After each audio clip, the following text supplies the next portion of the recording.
it's necessary to see youth participation not as a burden, but rather as an opportunity.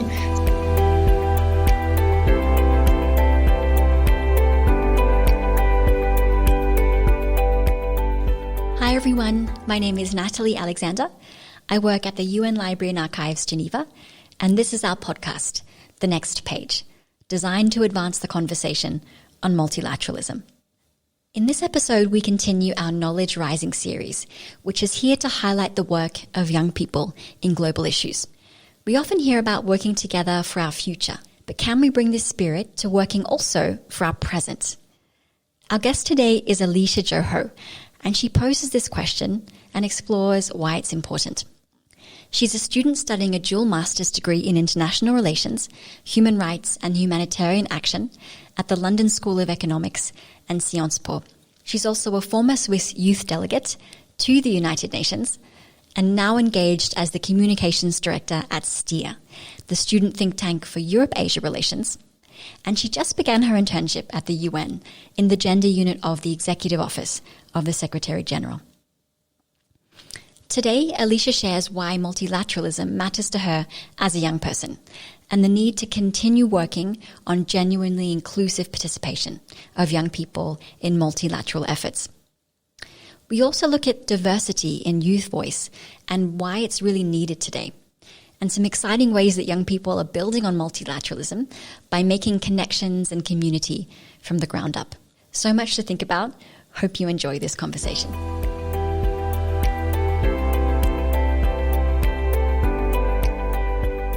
Hi, everyone, and welcome to the podcast, Alicia. It's great to have you here. Hi, Natalie. Thanks you so much for having me. It's a pleasure. So you're a student, a former Swiss youth delegate to the UN, currently also now communications director at STEAR, which is the student think tank for Europe-Asia relations, and just started an internship at the UN headquarters in New York. So basically not at all busy. Tell us a little bit more about yourself. How did you come to dedicate your study and now your work to multilateralism? So I'm really excited to share a bit more about my views on youth multilateralism here. I've always been interested in international relations, which is why I decided to focus my studies on these subjects as well. And besides, youth participation is a topic very close to my heart. I've been engaged as the president of the student unit in my high school and later participated in the Swiss Federal Youth Session and the Youth Parliament of my region, which are both initiatives to engage young people in Swiss politics. And I've then started my international journey in the multilateral field with my role as Swiss youth delegate to the UN, as you mentioned, where I had the chance to represent the Swiss youth at the 74th UN General Assembly. And there I met other young and engaged people from all across the world who believed in the power and importance of multilateralism, just like I do. And later, I got to participate at the Model Asia-Europe meeting, in short ASEM, which is an initiative led by the Asia-Europe Foundation, bringing together young people from more than 50 countries with the aim of collectively addressing global challenges. And the Model ASEM broadened my network across Eurasia and actually led to another great initiative, which you've mentioned already, which is the Student Think Tank for Europe-Asian Relations, STEAR. It was founded by some month ago by someone I met at Model ASEM. And when I saw that they were looking for board members, I instantaneously applied just because the vision and the mission of STEAR and its connection to multilateralism are perfectly aligned with my interest and also with my expertise. And when we look a little bit about the issues that are of particular interest to me, I definitely highlight three of them. So that would be equality, peace, and sustainability. Topics which are also very close to the UN's main goals and achievements. So the topic of equality in general and gender equality more specifically is something which I have been focusing on during my academic path. And I know that much has been done in the area, but there's still a long way to go in ensuring that everyone can live up to their full potential. So that's why I'm also really excited to have started an internship at the Executive Office of the Secretary General in the gender unit just recently, as you mentioned. So that was 10 days ago. And as you said, I'm quite busy at the moment, but I'm super happy to be here. And then the second thing for me, which is super important, is peace, which is for me also the main goal of multilateralism. That's why I bring it up here. That's the close connection I see between peace and multilateralism. And there I also think it's important to focus on the inclusion of marginalized groups, which is essential to reach sustainable and long-lasting peace. And third, sustainability. I mean, this has recently been has been gaining a lot of focus thanks to the UN Sustainable Development Goals. And I think, and also that's something which a lot of young people say, is that sustainability must be a top priority on every government's agenda in all fields of action. So, yeah. Knowing that these are some key areas that you are focusing on, I guess it already is a reflection of how rich and how complex multilateralism is. We are working together to cover a lot of global issues, and there's so much history behind the development of multilateralism. But as a student now, as a young person today working in this field, what does multilateralism mean to you? So for me, multilateralism is a big and very complex issue, to be very honest with you. It's so hard to grasp. I mean, I know one could say it's just like sticking to the very general definition of multilateralism being the cooperation of two or more states. But for me, it's much more than that. And it's something we encounter on a daily basis, actually. It's not just diplomacy, it's economics, it's politics, it's society. So also, I think multilateralism doesn't have a fixed format, really. When the League of Nations was founded, multilateralism definitely had another meaning than what I understand of it today. So multilateralism for me is both an ideology and a tool. I think it's an ideology because it highlights the international will to cooperate, coordinate, and prosper.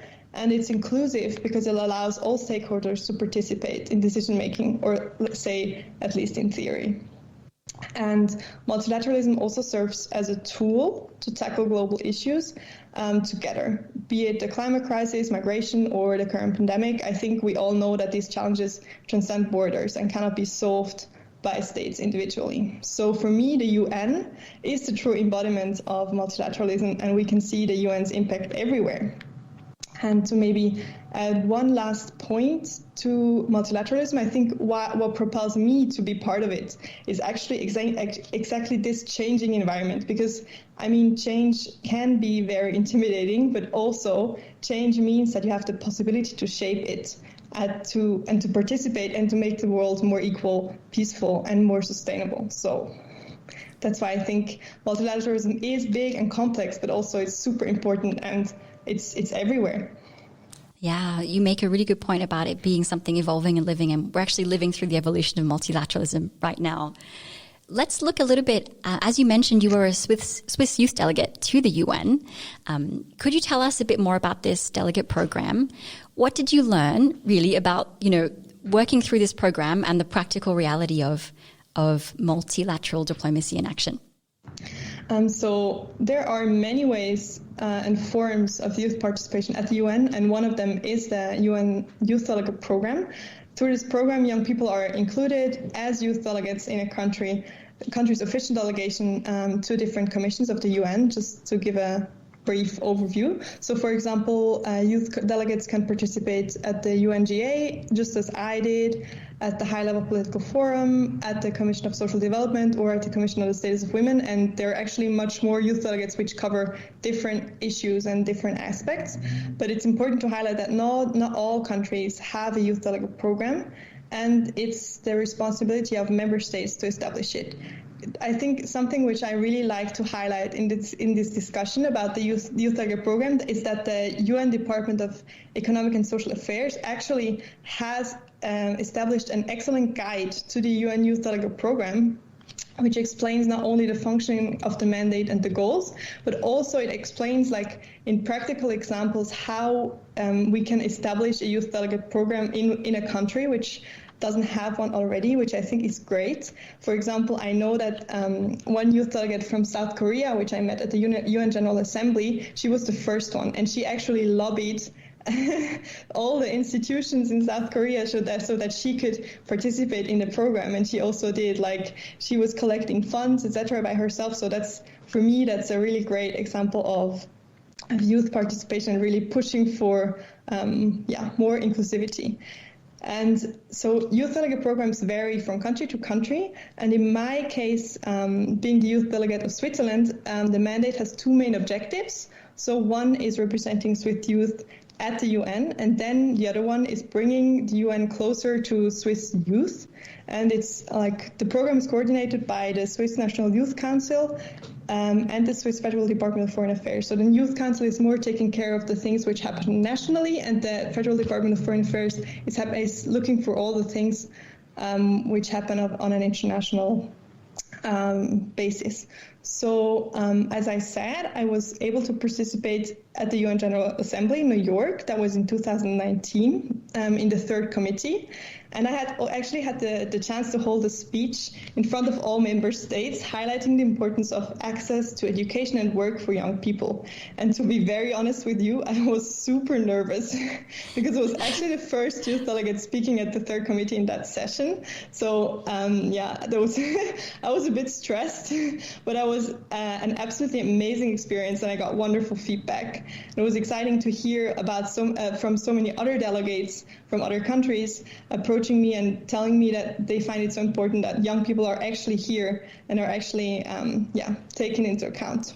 Yeah. And so, and the other angle of the Swiss Youth Delegate Program is to bring the UN closer to Swiss youth, which is also something which is super important to me because, I mean, you can't represent Swiss youth at the UN without actually knowing what they want. And that's why we organize workshops and school visits, and we discussed with them about multilateralism, but we mostly also wanted to listen to the youth and hear what they want from the multilateral system. I can imagine it must have been quite an experience to be speaking in front of member states and delegates. Can we expand a little bit more on that then? Do you think these kinds of opportunities, these posts as youth delegates, can really bring about genuine change in terms of youth participation in multilateralism? And where can we grow and expand in developing this? That's actually a great question. So for me, the UN Youth Delegate Program is definitely one piece of the puzzle, but a really, really small one. And I mean, youth needs to be included and involved in every single decision-making process, in my opinion. This doesn't only include topics aiming at youth directly, and that's super important to highlight, but it's actually in every single context. For me, it's crucial to actively integrate young people in like multilateral negotiations, peace-building processes, and sustainability agendas, but also like in topics such as the labor market, environmental issues, non-discrimination, humanitarian affairs, etc., etc. So only through the actual inclusion of young people we can prepare the multilateral system for our future. So it's not about including the young people only, but it's also, I think, it's super important for the multilateral system to prepare for the future, and that can be done by including young people. And I think it's also something which I wanted to highlight is that it's not only about listening to young people, but it's also really about taking them seriously and collaborating with them. Listening isn't enough.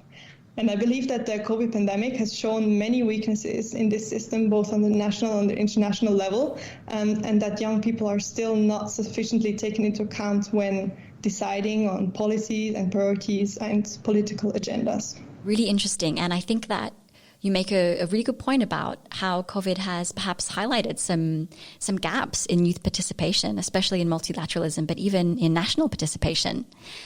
So what are your ideas then for genuine space for youth participation, but also contribution in multilateralism, but also in organizations, in the private sector, in civil society, in basically many places around, in our daily life and in our daily work? That's not just kind of like a token space, like, this is a youth program or, even a youth delegate, which is fantastic. But how do we make it more sustainable? So for me, this is one of the most important questions, but also like the biggest challenge we have to tackle in the field of youth participation. As I said, it's not enough to just ask one young person about their opinion, just, for example, as in the Youth Delegate Program, but youth participation really needs to be multi-level, inclusive, and on an institutionalized basis. So I think it needs to be on all levels of society, meaning that it's not enough to engage young people in one organization, in one committee, or in one subject. So it needs to be found in the private sector, in the public sector, national level, regional level, local level. And second, I think it needs to be, youth participation must be inclusive, saying that it should not only include like university students, people which have a privileged socioeconomical background, but real youth participation includes every young person. So only by including by including all young people, we can actually depict different opinions and values. And I know that that's a super difficult task because young people from marginalized groups often face obstacles to their participation. And honestly, there I see the role of governments and institutions to analyze such obstacles and remove them. And I think in that way, we can really portray the diversity of young voices, which for me is one of the most valuable things we can think of. And last, I think youth participation needs to be institutionalized. It's not acceptable to make youth participation depending on like the will of individuals, the will of someone who is a fan of youth participation. Rather, youth participation must be long-term and sustained. And it's also necessary to see youth participation not as a burden, but rather as an opportunity. So I've experienced many situations where I felt like a token, even though I had the chance to participate in high-level events. So people found it great that a young person was there. But as soon as I wanted to say something, I realized that people were not actually interested in what I had to say. So institutionalizing young youth participation is important, but we also need to ensure that the process doesn't just stop there. Yeah. And this leads on to something else I wanted to ask you, and that is, you know, there are a lot of programs and conferences, events for youth, which I personally think are great and quite critical. But how do we then make more inclusive spaces where young people, the youth, as well as people of all ages are working together? I guess it kind of highlights what you were saying, that it has to be institutionalized, that we have diversity at the table. So I think you're highlighting a fundamental issue here. I mean, it's great to see that we have more and more youth programs, conferences, events, etc., and giving the youth a seat at the table per se is great, and it's also great to create safe spaces for young people. But we shouldn't just allow youth to sit at their own table. So young people need to participate in all formats that include people from different ages and backgrounds. As we're working to include women in every single program, we also need to include youth.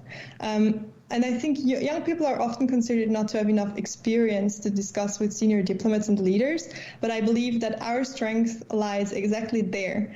We share different viewpoints and we have different visions for the future. So I'm not saying that experience is not valuable, but if we build our systems only around the length of someone's experience or CV, we will actually never be able to reach an inclusive system. And inclusive spaces where all people from all ages are working together are the way forward, in my opinion.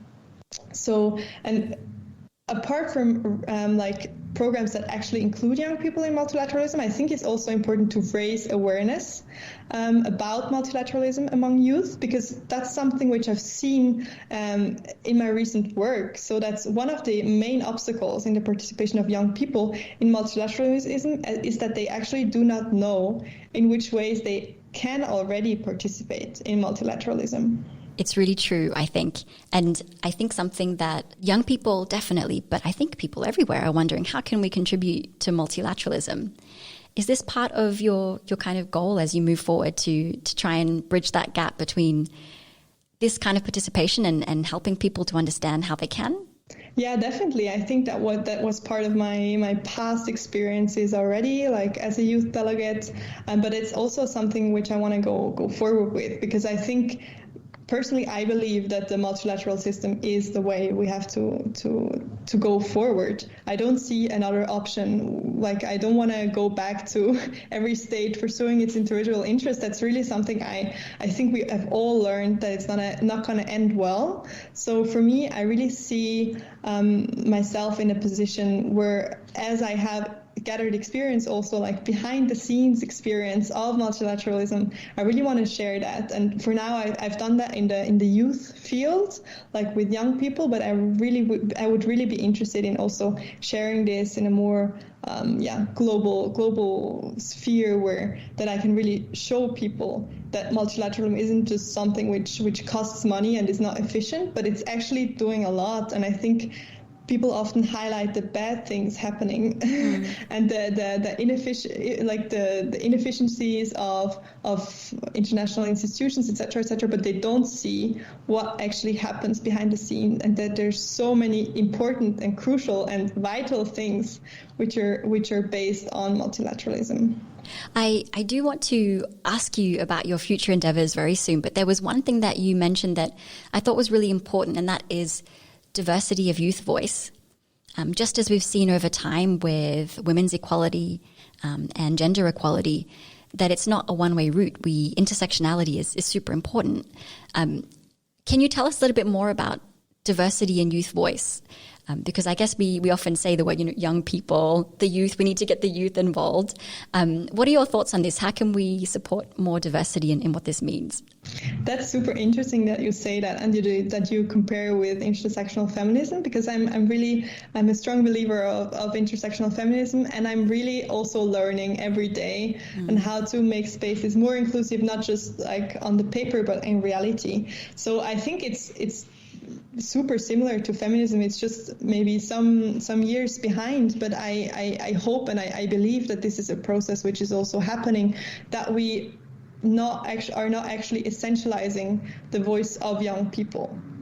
Because, of course, there are things which are especially pressing for the youth.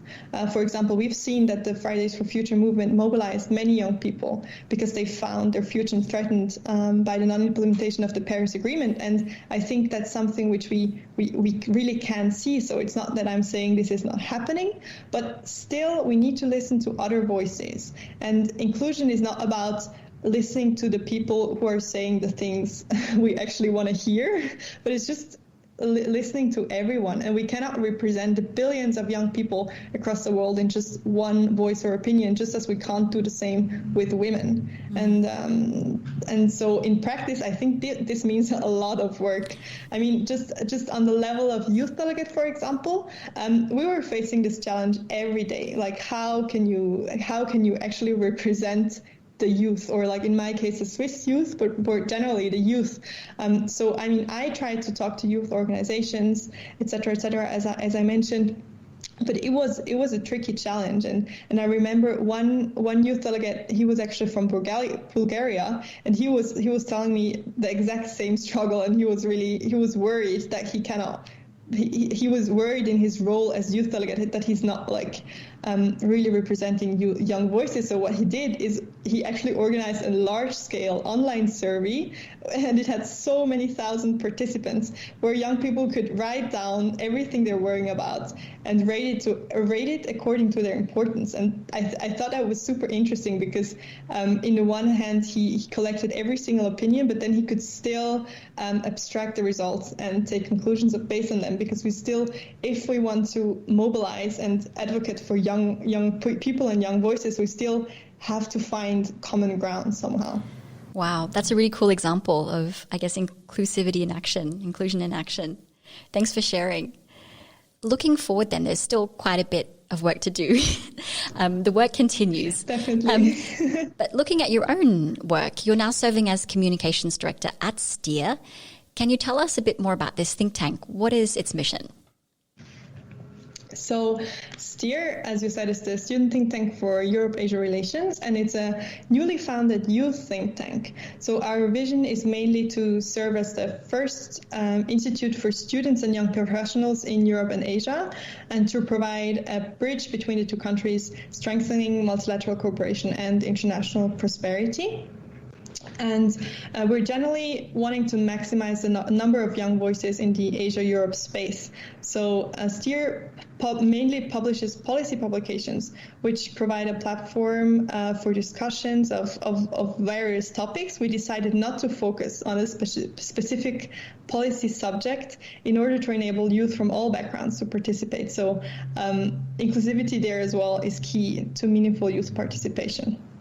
And we also wanted to build a diverse community of youth interested in Asia-Europe relations. And we're not just focusing on a certain country or region. And so as long as you're interested in Asia-Europe relations, no matter where you're from, you're very welcome to participate.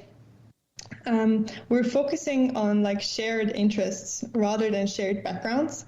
And we want to use the power of community-led learning to bring together young people. And actually, we're doing pretty well. We just received almost 200 applications from every corner around the globe, which is a pretty amazing accomplishment for such a young organization. So we're recruiting for new team members. It's really great. And and lastly, we just want to strengthen mutual understanding between Asia and Europe. And I think that's something which is also really close to my heart. Like the pandemic has exposed difficulties and actually exacerbated them in the last year. For example, I found it very touching how several people have actually approached us as STEAR and asked whether we could work on Asian stereotypes and Asian hate connected to the pandemic. So I think our role there is actually raising awareness about such issues and fostering understanding, which is the first step, in my opinion, to tackle such issues. It really seems to have a unique goal in terms of multilateralism. What opportunities do you see for these new movements like STEAR in support of multilateralism? So I think multilateralism is often seen as a top-down approach and super non-inclusive, actually, even though actually it is, or it should be the opposite. So for me, multilateralism involves everyone and everything. And I think, therefore, initiatives such as STEAR are excellent examples of like this evolving multilateralism, which we're often talking about. So we're trying to connect bottom-up with top-down approaches by connecting government officials and senior leaders with young people who might not have a large experience in international relations. And second, we're, as an organization, we're formed by young people, for young people, and we're really trying to bring new perspectives to multilateral discussions. And we really want to help shape multilateral relations, but not only in the future, but also in the present. I think that's also something which I hear often in the rhetoric, that we're talking about shaping the future, and that's definitely one important aspect, because the youth in the end is the future. But then also we want to participate today, because the future is always something we can always push back and say, it's not today, it's maybe tomorrow. So being there to forge the future, but also be here and contribute to the present. It's a really cool idea. You mentioned something called community-led learning as being the goal of STEAR. Could you share a little bit about what that means in practice? Yeah, definitely. So I think for us, it's really that we're also young people and we're also learning. So we founded it by young people founded it, but we are planning to run like cultural workshop, annual conferences, and digital libraries for everyone who's interested. But we don't want to just offer an opportunity to learn, to hear from someone, lecture, because I think we've heard that a lot. It's really about learning through opportunities and learning through a community which is super diverse. So we have received applications for the team from so many different countries, and I think that's really the strength of STEAR as well, is that it's so broad and it brings along so many different cultures and people interested in different things and different backgrounds. We have I personally expected in the beginning that there's going to be only people interested in international relations, but there's so much more. There are people studying so many different things, and I think that's for me very like the community-based and the community-led learning that we can actually cherish how diverse we are as a community, and then we can learn from each other. That's really incredible. If people would like to know more about STEAR, can we provide for them in the show notes the website and where to go to find out more? and perhaps even participate? Definitely. Yeah, definitely. You can definitely check out our website. We are normally looking for writers who want to publish short articles on our website or also in our journal, which we should be published at the end of the year. And we're also organizing a conference where we're looking for young participants.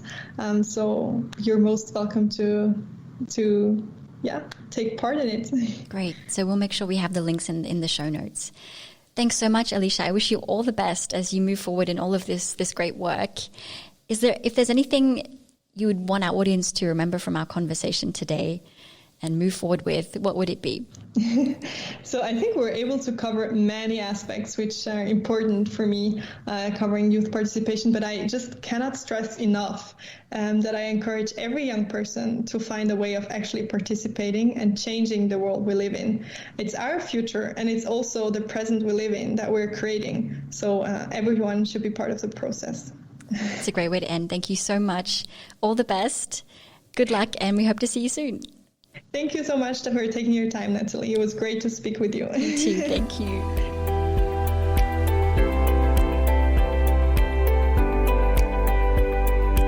So that was Alicia Joho here in conversation as part of our Knowledge Rising series. I hope this was insightful for you.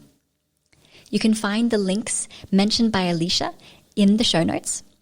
And if you liked this episode and would like to leave us a comment, we'd love your feedback. So don't hesitate to comment, like, or share this episode with others.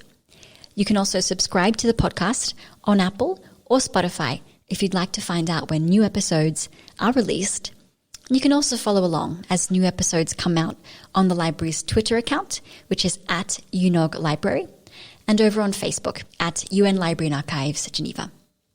That's all we have for today. Take good care and hope to have you back soon. Bye for now.